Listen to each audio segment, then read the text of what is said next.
Movie ఎలా ఉందంటే కొడితే ఉంచుకున్న దాని పేరు చెప్తాడు, ఇచ్చి పెట్టాడు మహేష్ బాబు. మూవీ అంతా మహేష్ బాబునే ఉన్నాడు, మహేష్ బాబునే ఇలా ఇచ్చాడు ఇలా. మూవీలో అయితే స్టోరీ బాగుంది, శ్రీలీల మహేష్ బాబునే అండి మూవీ మొత్తం. తన పర్ఫార్మెన్స్, తను యాక్టింగ్ అంటే ఇప్పటి వరకు మహేష్ బాబు వేరు, ఈ మూవీలో వేరు, ఇక్కడి నుంచి వేరు.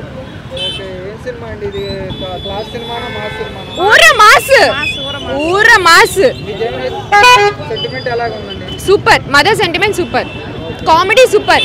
చెప్తున్నాగా మహేష్ బాబు యాక్టింగ్, మహేష్ బాబు డాన్స్, మహేష్ బాబు మొత్తం మహేష్ మహేష్ మహేష్. ఒక కాలేజ్ అన్నిటికి పోలీసు వాడు వస్తాడు, ఇక్కడ పోకరి వాడు వచ్చాడు, అంతే ఇచ్చి పెట్టాడు అంతే.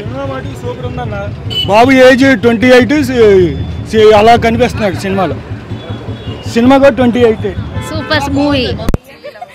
ఖచ్చితంగా కనిపిస్తాడు మా మహేష్ బాబు కాబట్టి కనిపిస్తాడు.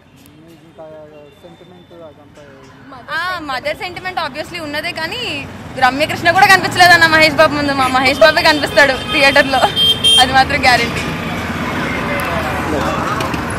అది అత్తారింటికి దారేది అలవైకుంఠపురం మిక్సింగ్ అన్నట్టుగా అంటున్నా, దాని గురించి అలా అని ఏం అనిపించలేదు నాకు, అదేం అలా ఏం అనిపించలేదు.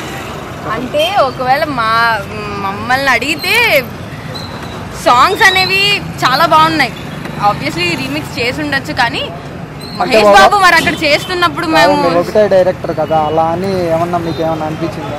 లేదు, యాక్చువల్లీ ఇది మాకు ఆ స్టోరీ కానీ ఆ సాంగ్స్ కానీ చూసినప్పుడు ఇంకే సాంగ్స్ గుర్తుకు రావు. మహేష్ బాబుని చూస్తున్నప్పుడు ఆ సాంగ్ ఎక్కడి నుంచో కాపీ కొట్టారు అనేది అయితే మాకైతే అనిపించింది. స్టోరీ కూడా మాకేం అలా అనిపించలేదు, ఆబ్వియస్లీ కామన్ స్టోరీ లైనే, కానీ తీయడం డిఫరెంట్గా తీసారని మా మహేష్ బాబు సినిమా కాబట్టి ఆబ్వియస్లీ బాగానే ఉంటుంది. మేమైతే హిట్, సినిమా అయితే హిట్, మాకైతే బాగా నచ్చింది. మరి వాళ్ళని అడగండి, లేడీస్కి అయితే బాగా నచ్చుతుంది.